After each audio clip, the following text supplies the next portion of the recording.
guys, welcome to the case scenarios, and this is your second case where we will try to analyze the question and solve it and also learn the approach towards these questions. So let's get started. Here we have a 3-year-old girl, a small child, 3-year-old girl, brought to the physician for the intermittent eye crossing. The parents say that her left eye is intermittently turned in during the first few months of the life. Now, can you see, this explains clearly what I usually say, that these things are usually neglected in the early years of life. See, the parents had noticed her left eye turning in intermittently in the first few months of the life, and now she is 3-year-old and still no treatment has been given to her. Now the symptoms have returned in the past month and they are especially around the bedtime. Now what has this to do with the clinical symptoms? They are more towards the bedtime. So that means they are more in the dim light. We always have these two things, whether the symptoms are more in the daylight or whether the symptoms are more in the dim light. So these symptoms are more in the dim light. She has no headache or pain. Important negative history also has been provided. She is not giving you any headache or the pain. The girl was born full term, no medical conditions, and met all the developmental milestones. Now, by this the patient, important birth history is also being given, and this is important because whenever you are dealing with a child, when your patient is a child, we should have all the important birth history, whether she cried at birth or not, whether it was full term, whether it was preterm, any congenital malformations, any other positive history, or whether she attended the milestones on the time or not, because we want to know whether there is a developmental delay, whether there is a growth delay, because there are so many indications which are related to this. Now the vitals and the growth are also normal. So that was I was saying, because when the growth is not normal or there is a failure to thrive, there is a mental delay, there is a developmental delay, there are seizures or there are mental retardations, or the child is not crying at the right time, or the child was preterm, your horizon of thinking, the diagnosis will be becoming wide and wide. Now examination is showing a very important thing, that is the asymmetric corneal light reflection. What do you mean by this? I'll tell you. When the right eye is covered, left eye moves the midline. Vision screening is normal. So visual acuity is normal, but there is asymmetric corneal reflection. Now what do you mean by this? I will tell you. Suppose these are the eyes of this 3-year-old girl and these are the cornea. Now normally when you show the light, what is happening? You get the corneal reflex. We get a light reflex in the center. So this should be present in the center of the pupil in both the eyes. That is called as symmetrical corneal reflex test. Okay. On this basis, we do the Hirschberg corneal reflex test. So this test is based on this finding. It is also called as HCRT test, that normally these reflexes should be lying just in the center. Now suppose this is the right eye of the patient and this is the left eye of the patient. Now they are saying that it is actually showing asymmetrical corneal light reflection. And what is this asymmetry? In which eye there is a asymmetry? That is present in the left eye. Why? Because they said that the left eye is returning in during the first few months of the life. Now when they are covering the right eye, if I am covering the right eye, so that means I am covering the normal eye. If I am covering this right eye, that means I am covering the normal eye. So how can you cover it? We cover it with the help of a occluder. So it becomes something like this. We have occluder, and with the help of a occluder, we have covered this normal eye. So when I cover the normal eye, this test is called as, what is the name of this test? This test is called as the direct cover test. Then this test is called as the direct cover test. Now they are saying that the left eye is intermittently turning in. So what should I expect? If I cover the normal eye, this left eye becomes the only fixating eye. So if it was turning in, now where should it go? It should be going outward. So what it is doing now, because it was turned in, it was something like this. It was turned in. So now what is done, because you have covered the normal eye, we are expecting this eye to fixate, due to which it is now crossing the midline and it is coming something like this. Okay, so that means the left eye that was turning in was showing you the EZO. That was showing the EZO. EZO means the convergent squint. Now what we do in such cases, we are covering the other eye, which is the normal eye, and when you are covering this normal eye, the squint eye becomes the only fixating eye. So this eye was turned in. So when it wants to fixate, it will show a recovery movement in the opposite direction, and because of the palsy, obviously it cannot go up to that limit, so it is just crossing the midline. Visual acuity is normal. Rest of the examination is also normal in this eye. Rest of the examination is also normal. What is the most appropriate next step? Next step in the management of this patient. So you have to take care that they are not asking you the best step, they are asking you the next step. Now this is again a very important catch point in the question, because many a times the best step is also given in the options, and with the blind eyes we always go with that because you know that that is best. But you have to concentrate on the question also. They are not asking you the best, they are just asking you the next step, what you should do. So first I will try to analyze what is there in this eye. So this patient is having intermittent squint, yes, and that squint is a variety of manifest squint, because the patient attendant or the parents can see it, and what they are seeing that the intermittently this eye is going in. So intermittent convergent kind of squint is there. Now obviously when this eye is having intermittent convergent squint and you are covering the other eye, that means I am doing the direct cover test. Okay, don't get confused between the cover uncover test. Cover uncover test we do for the latent squint, where the squint is hidden. Okay, but here the squint is manifesting intermittently and the eye is going in. So the patient has the intermittent convergent squint. Now when I cover this normal eye, this eye, squint eye, becomes the only fixating eye. So when it is fixating, it will take a recovery movement, and that recovery movement will be in the opposite direction and it is crossing the midline. Are you getting it? So basically I am dealing it with a case of squint which is manifest and which is intermittent. Now on this basis I'll try to see the options what they have tried to given us. So first step is brain MRI. The first step is the brain MRI. Now am I supposed to just order the brain MRI without actually doing the physical examination, without analyzing the other things, straight away going for the brain MRI?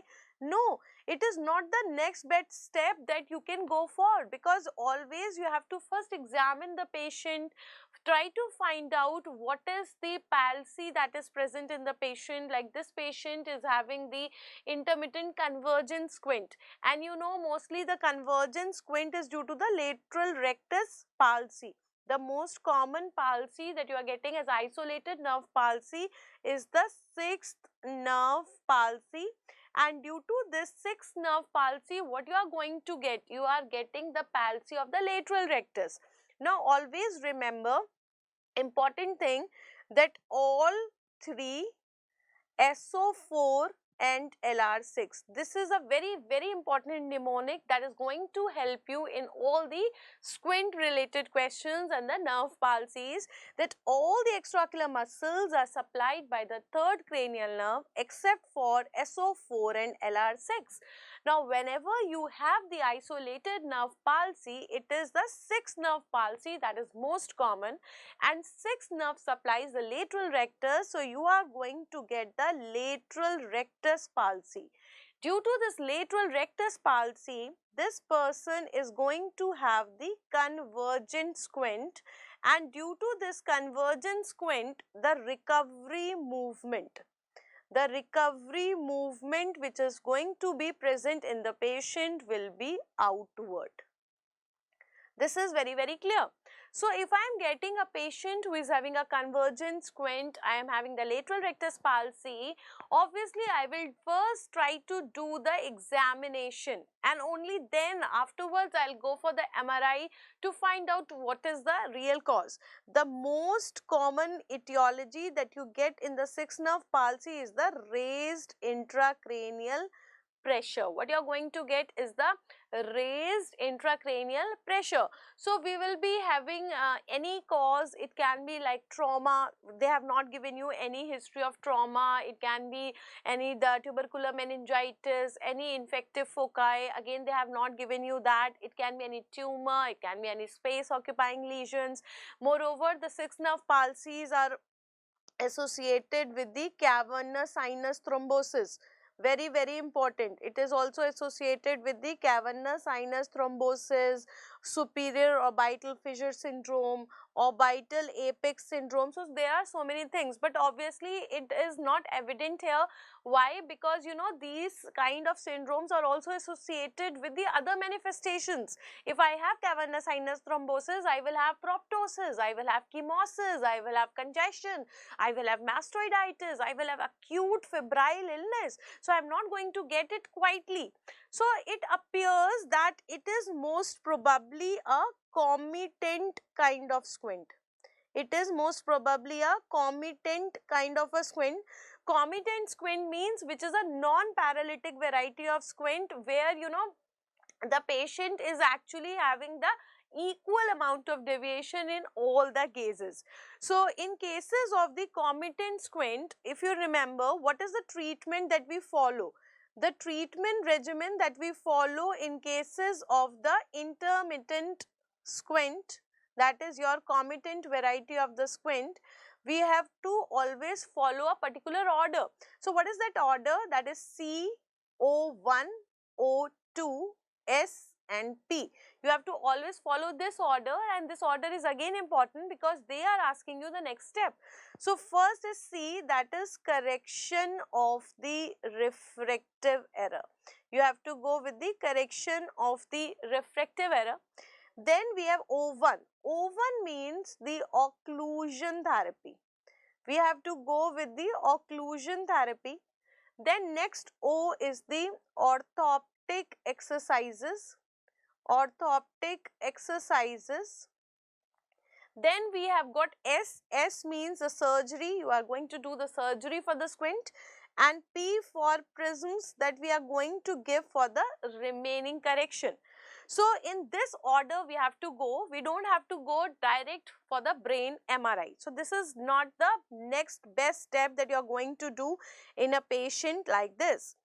Looking at the option number B, measurement of the intraocular pressure. Now, intraocular pressure means I am thinking about the congenital or the developmental glaucoma. Only then I am expected to do the intraocular pressure. Now, is the presentation of congenital glaucoma like this? No. What you are expecting to be present in the congenital glaucoma?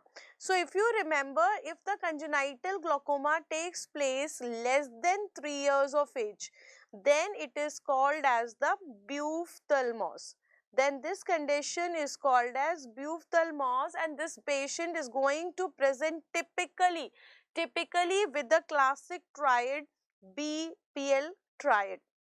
that is called as your below poverty line. So this baby should have come up with the blepharospasm, that is the lid spasm. There should be photophobia, right? And then there should be the lacrimation. This is the typical triad that we are going to get in the patients of congenital glaucoma, right? This is your classical triad. Along with this, we should have the frosted glass appearance. We should have the frosted glass appearance, in which I will have the haziness in the cornea. Then I should have the megalocornea, increased size of the cornea. Then I should have the B for blue sclera. One of the important things is blue sclera. Then I will also have B for backward. B for backward subluxation of the lens. B for backward subluxation of the lens. So there are so many things that are confirmatory, that are suggestive of congenital glaucoma or the buphthalmos. So I am not going to get all these things in cases of the buphthalmos which are given in the question. The eye is turning in right there, and you know, when you are covering the normal eye, it is passing the midline. So certainly it is not a case of buphthalmos, and there is no point of taking the intraocular pressure. So this is also not the right option. Now coming to the option number C, patch on the right eye. So I'll come back to this. First, see the D option, watchful waiting. Will you wait? See, when you are having the convergent squint at the time of birth, or you are having in the early years of life, what are the things that you are going to think of? Like if I am having a convergent kind of a squint, I can think of the lateral rectus palsy.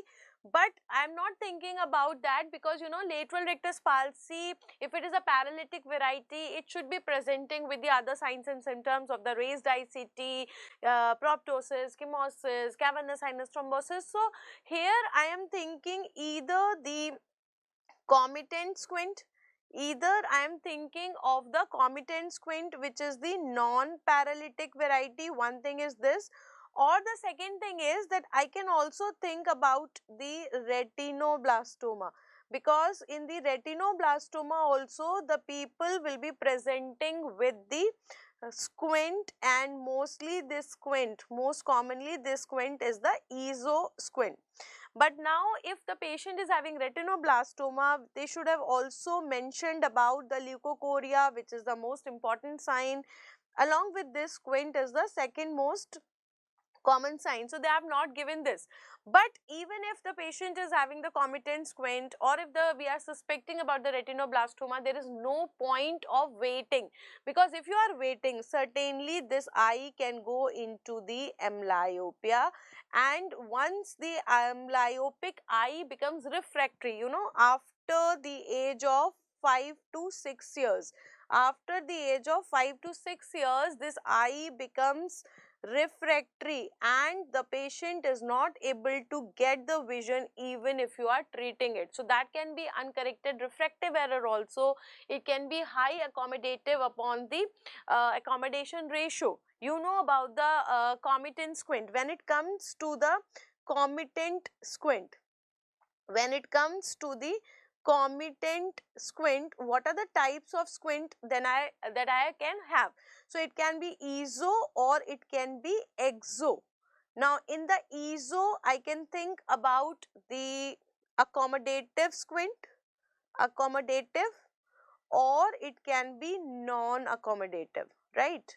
And when it comes to the accommodative squint, again I can have two, that is I can have refractive, I can have the refractive kind of accommodative squint, or I can have the non-refractive variety, non-refractive variety of the accommodative squint. So maybe this 3-year-old girl is having the refractive variety, she is having uncorrected refractive error, hypermetropia, or she may be having, you know, hypermetropia, or she can be having high AC upon A ratio. So visual acuity is affected, the patient can have amblyopia, and therefore it can become refractory. So what you are going to do for the amblyopia? Now check the options here, what you are going to do for the amblyopia. So the best thing that we do for the amblyopia is the occlusion therapy. What is this occlusion therapy? Here actually you cover the normal eye. For the occlusion therapy, we cover the normal eye. Our aim is to stimulate the squint eye to see, so that it is forced to fix. So how can you do it? By covering the normal eye. Now obviously when you are covering the normal eye for a 24/7, now this eye can go into amblyopia. So always follow the rule of occlusion. Very, very important. Always follow the rule of occlusion. What is this rule of occlusion? This is x is to 1 according to the age in years. This applies to the rule of occlusion is your x is to 1 according to the age of the child in years. So at 1 year of age, we will follow 1 is to 1. At 2 years of the age, we will follow 2 is to 1. At 3 years of the age, we follow 3 is to 1. At 4 years of the age, we follow 4 is to 1. And at 5 years of the age, we follow 5 is to 1. Now I tell you what is the meaning of this. At 1 year of age, you are following 1 is to 1. So that means 1 is your x. That is your number of days of occlusion. Number of days of occlusion. So you are going to occlude this eye for 1 day, and then 1 is the day where you are keeping that normal eye open so that it does not go into the amblyopia. So what you are going to do at 1 year, you are following just 1 is to 1. That means number of days of occlusion will be equal to the number of years in age. Okay. So if the child is 1 year of age, you occlude for 1 eye, keep it open for 1 eye, then 1 day occlusion, then 1 day open, then 1 day occlusion and 1 day open. At 2 years of age, you will increase the number of days of occlusion to 2. So now you will follow 2 is to 1. So 2 day occlusion, 1 day open, 2 day occlusion and 1 day open. At 3 years of age, go with 3 is to 1. So now 3 day occlusion, 1 day open, 3 day occlusion, 1 day open. Similarly, at 4 years of age, 4 is to 1, 4 day occlusion, 1 day open, 4 day occlusion and 1 day open. And then at 5 years of age, go with the 5 is to 1, 5 days occlusion, then 1 day open, 5 days occlusion and then 1 day open. And similarly, we can do it. Now, don't do it beyond 6 years, because you know 6 years ke baad the eye is becoming refractory, amblyopia becomes refractory and you do not have much of the benefit. So this is the way we are giving the occlusion therapy. That is very, very important. Now, it is very easy to say, but it is very difficult to do it. Can you expect a 3-year-old child letting you allow the occlusion? It's very, very difficult. Now, first of all, wearing the spectacles and that too covering on one eye is really a tough job.